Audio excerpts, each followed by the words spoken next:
नमस्ते दोस्तों, कैसे हैं आप सभी। आशा करता हूँ कि सब अच्छे होंगे। दोस्तों, वीडियो के आज इस सेशन में हम लोग थोड़ा भाषा के विषय में जानते हैं कि भाषा एक्चुअली में होता क्या है, इसका यूज़ हम लोग कैसे किस प्रकार करना चाहिए, इन सारी चीज़ों के विषय में हम लोग सोचते हैं। ठीक है दोस्तों, आज का वीडियो शुरू करने से पहले मैं एक छोटा सा कहानी आप सबको सुनाना चाहता हूँ। बड़ा ही इंटरेस्टिंग है, सुनेंगे केयरफुली। दोस्तों, एक बार की बात है कि एक राजा होता है, किसी नगर में एक राजा होता है और वो अपने परिवार में एक ऐसा नियम बना करके रखा होता है कि सारे सदस्य अपने नाम का एक वृक्ष लगाएंगे। ठीक है, अच्छी बात है, वृक्ष लगाना भी चाहिए, आप सभी भी लगाएं, हमारा पर्यावरण शुद्ध होगा, है ना। मैंने भी लगाया है। दोस्तों, आते हैं कहानी पे। तो जो राजा साहब थे वो क्या किया, सारा अपने नाम का जितने भी फैमिली मेंबर्स थे सबके नाम का उन्होंने एक वृक्ष लगाया था। ठीक है, और एक रात वो स्वप्न देखता है कि जब वो अपने गार्डन में घूमने जाता है तो देखता है कि वो जो वृक्ष लगाया है वो वृक्ष सही सलामत है, परंतु उनके जितने भी फैमिली मेंबर्स ने वृक्ष को लगाया था वो सारा वृक्ष क्या हो चुका है, गिर चुका है। ठीक है, तो वो स्वप्न में ऐसा देखता है, उसको बड़ा ही अजीब लगता है कि आखिर ऐसा हुआ क्यों। तो अपने बहुत सारे दरबारियों को, मंत्रियों को बुलाते हैं और कहते हैं कि मैंने ऐसा स्वप्न देखा है, कोई इनका अर्थ बताओ। तो उसी में से बहुत सारे मंत्री अपना अपना जवाब देते हैं। एक मंत्री जवाब देता है उन्हें कि राजा साहब, यह आपको ऐसा बताना चाह रहा है कि जिस प्रकार आप बता रहे हैं कि आपका वृक्ष सिर्फ रहा, बाकी सबका वृक्ष गिर गया, समाप्त हो गया, नष्ट हो गया। तो कहने का मतलब यह है कि आपके आंखों के सामने आपके परिवार वालों की सारे मेंबर्स की मृत्यु हो जाएगी। ठीक है, ये बात सुन करके राजा बहुत ही ज़्यादा क्रोधित हो जाता है। कहता तुम्हारी ऐसी हिम्मत कैसे हुई इस तरह का बात बोलने का, है ना, चलो इसे फांसी की सजा दे दी जाए, है ना। गुस्सा में पूरा एकदम से बोलता है उसको, तो उनको बोला कि देखिए, जब तक मेरे स्वप्न का असली जवाब नहीं मिल जाता तब तक तुम्हें रखा जाए कारागार में, उसके बाद फिर तुम्हें फांसी दे दी जाएगी। ठीक है, तो फिर और सब मंत्री भयभीत हो गए कि पता नहीं क्या इसका आंसर होगा। लेकिन एक मंत्री थे जो बहुत ही विद्वान थे, उन्हें भाषा का ज्ञान था कि कैसे बोला जाए सामने वालों के सामने वाले के पास, ताकि वो आपसे मंत्र मुक्त हो जाए। ठीक है, तो दोस्तों वो मंत्री आता है और राजा साहब को बताता है कि राजा साहब, आपने जो स्वप्न देखा है बड़ा ही अच्छा स्वप्न है ना, जो आपके लिए बहुत ही ज़्यादा फायदेमंद है। कहता है कि आप अपने परिवार में सबसे ज़्यादा लंबी उम्र आप ही का होगा, मतलब सबसे ज़्यादा दिन आप ही जिएंगे। राजा बहुत ही खुश हो जाता है कि वाह, कितना अच्छा बात है कि ये मंत्री कितना अच्छा बोलता है कि नहीं, मेरा उम्र सबसे ज़्यादा मेरे परिवार में होगा ना, बहुत ज़्यादा खुश हो जाता है। दोस्तों, कहने वाली बात यह है कि आखिर जो पहले जिसको मृत्यु दंड मिला उन्होंने भी सेम बात यही कही थी और इस मंत्री ने भी वही कहा, लेकिन कहने का जो तरीका था, कहने का जो लहजा था, वो बहुत ही अंतर था। तो दोस्तों, ये जो भाषा है आपको सोच समझ करके यूज़ करना है। ठीक है, ताकि सामने वाले को आपका अच्छा रिस्पॉन्स मिले। ठीक है, तो दोस्तों मैं इस कहानी के माध्यम से यह कहना चाहता हूँ कि जो हमारी भाषा होती है वो सबसे अच्छा होना चाहिए। ठीक है, उसको बोलने का तरीका अच्छा होना चाहिए। ठीक है, इसी भाषा के को लेकर के मैं इस सेशन में आया हूँ। ये वीडियो हमारा भाषा से रिलेटेड ही है, क्योंकि हम लोग आज के इस वीडियो में हिंदी ग्रामर और हिंदी भाषा के विषय में जानने के लिए जा रहे हैं दोस्तों कि आखिर भाषा होता क्या है। ठीक है, तो दोस्तों भाषा वह माध्यम होता है जिसके द्वारा हम लोग अपने मन के विचारों को, अपने मन के फीलिंग्स को दूसरों के सामने व्यक्त करते हैं। अपने मन में जो भी विचार है हम लोग क्या करते हैं, दूसरों के सामने में व्यक्त करते हैं। जो व्यक्त करने का साधन होता है वह हमारा क्या होता है, भाषा होता है। ठीक है, हम लोग जैसे बात करते हैं भाषा के विषय में, थोड़ा सा डेफिनेशन इसका देख लेते हैं।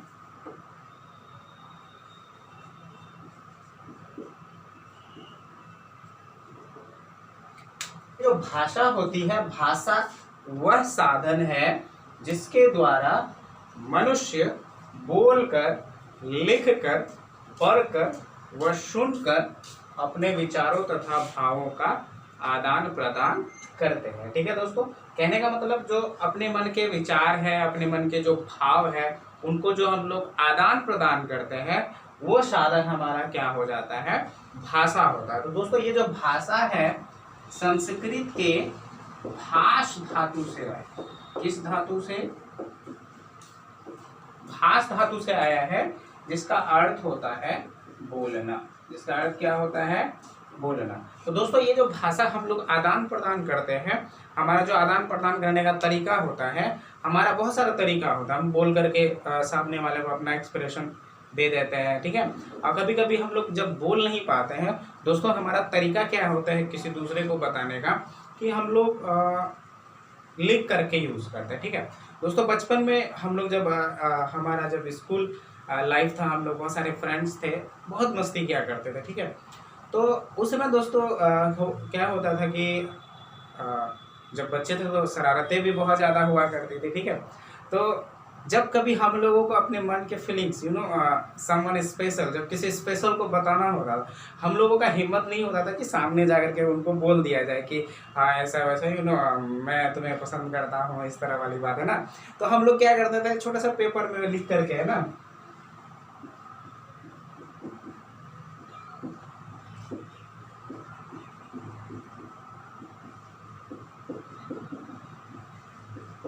इस तरह वाली बात है। ठीक है दोस्तों, हमने वहाँ पे कहा नहीं, लेकिन लिख करके दे देने से भी सामने वाले को पता चल जाता था कि हाँ हमारे मन में क्या विचार है। ठीक है, तो दोस्तों ये जो बातें हैं हम लोगों, ये जो मेरे मन के विचार थे, ये जो हमारे दोस्तों के मन के विचार थे, जो दूसरों के सामने व्यक्त किए, उनका ये साधन हो गया, माध्यम हो गया क्या, लिख करके। तो मेरा कहने का मतलब ये है, जो भाषा होता है वो भाषा का प्रकार को लेकर के। ठीक है, तो एक तो हुआ कि हम लोग बोल करके, ठीक है, और एक होता है लिख करके, और एक होता है दोस्तों जब हम लोग इशारों में बात कर लेते हैं। ठीक है, जिसको हम लोग सांकेतिक कहते हैं। क्या कहते हैं? सांकेतिक कहते हैं। ठीक है, कौन सा भाषा होता है ये? सांकेतिक भाषा। कहने का मतलब जो भाषा का प्रकार हुआ वो कितने प्रकार के हुए? 3 प्रकार के हुए। एक हो गया हमारा मौखिक, दूसरा लिखित, और तीसरा क्या है? सांकेतिक। तो सांकेतिक दोस्तों ज़्यादा यूज में होता नहीं है, इसलिए हम लोग इस भाषा का ज़्यादा प्रयोग नहीं करते हैं। ज़्यादातर होता है क्या? मौखिक और लिखित। यदि दोस्तों हम लोग मौखिक भाषा की बात करें तो ऐसा भाषा का वह माध्यम जिसमें हम लोग बोल करके अपने विचारों और भावों को दूसरों को, और सामने वाला सुन करके उसको समझता हो, तो वो भाषा का कौन सा रूप है? मौखिक है। और अगर हम लोग लिखित की बात करें तो भाषा का वह माध्यम जिसमें हम लिख करके और सामने वाला सुन करके उस विचारों का आदान प्रदान होता है, तो उसे हम लोग कौन सा भाषा कहते हैं? लिखित भाषा कहते हैं। ठीक है, तो दोस्तों भाषा का ये रूप हुआ लिखित भाषा। अब भाषा के प्रकार के विषय में जानते हैं कि किस किस तरह के भाषाएं हमारे यहाँ बोली जाती हैं। प्रकार है, जैसे हमारा भाषा होता है, एक आप सुने होंगे कि मातृभाषा। ठीक है, और भी भाषा होती है राजभाषा। ठीक है, तो इन दोनों भाषा के विषय में जानते हैं दोस्तों। ये जो मातृभाषा होती है, ये 2 शब्द, एक हो गया मातृ, आपको पता है मातृ माँ। कहने का मतलब ऐसी भाषा जब बच्चे अपने घर में, है ना, बालकपन में अपने घर में जो भाषा सीखता है, बोलचाल की जो भाषा होती है, वो हमारा कौन सा हो जाता है? मातृभाषा। ठीक है, अपने परिवारों के बीच में रह करके जो भाषा सीखती है वो कौन सा भाषा हो जाता है? मातृभाषा। और यदि हम लोग बात करें राजभाषा का, तो दोस्तों यह 2 शब्द राज और भाषा से मिल करके बना है। तो राज का कहने का मतलब जो राज्य है, जो हमारा देश है, हमारे देश में जो ऑफिसों में, कार्यालयों में जिन भाषाओं का प्रयोग किया जाता है, कहने का मतलब जो ऑफिशियल लैंग्वेज है दोस्तों हमारा, उसे हम लोग क्या कहते हैं? राजभाषा कहते हैं। ठीक है, तो हमारे देश के कार्यालयों में जिन भाषाओं का प्रयोग किया जाता है दोस्तों, वो हमारा कौन सा भाषा हो जाता है? राजभाषा। और जो मातृभाषा है, आपको पता है कि मातृभाषा जो हमारे परिवार में, जो माता पिता और हमारे परिवार के सदस्यों में रह करके जो भाषा हम लोग सीखते हैं वो मातृभाषा होती है। तो आपको पता है कि हमारी राजभाषा जो है वो क्या है? हिंदी है। ये हिंदी हमारे सारे कार्यालयों में सरकारी चाहे वो निजी हो, उसमें हम लोग ज़्यादातर हिंदी का इस्तेमाल करते हैं, ठीक है। और मातृभाषा जो हमारे हम लोग अपने लोकल लैंग्वेज में इस्तेमाल करते हैं, सबका अलग अलग, कोई अंगिका होगा, कोई भोजपुरी होगा, है ना, कोई मैथिली होगा, तो ये सारी क्या है, हमारी मातृभाषा है, ठीक। दोस्तों ये जो हिंदी हमारी राजभाषा है, ये हिंदी हमारी राजभाषा जो होगी, ये 14 सितंबर 1949 को हमारे संविधान ने इनको स्वीकार किया था, ठीक है, घोषित किया। ये हिंदी को राजभाषा के रूप में कब घोषित किया गया था? हिंदी को राजभाषा के रूप में कब घोषित किया? 14 सितंबर 1949 को जो है इस हिंदी को हम लोग राजभाषा के रूप में घोषित किया गया। तो हमारे संविधान में दोस्तों, ये जो हमारा संविधान है, इस संविधान ने कुल 22 भाषाओं को मान्यता दी है, ठीक है। कितनी भाषाओं को हमारे संविधान ने मान्यता दी है अब तक? तो टोटल 22 ऐसे लैंग्वेजेस है जिसको भारत सरकार ने मान्यता दे दी है एक भाषा के रूप में, ठीक है। और जो ये हिंदी हमारी राजभाषा है, इसे कब संविधान ने राजभाषा की मान्यता दी? तो 14 सितंबर 1949 को, ठीक है दोस्तों। इस भाषा को हम लोग और भी आगे कंटिन्यू देखते रहेंगे। फिलहाल के लिए इतना ही, तब तक के लिए have a good time, thank you.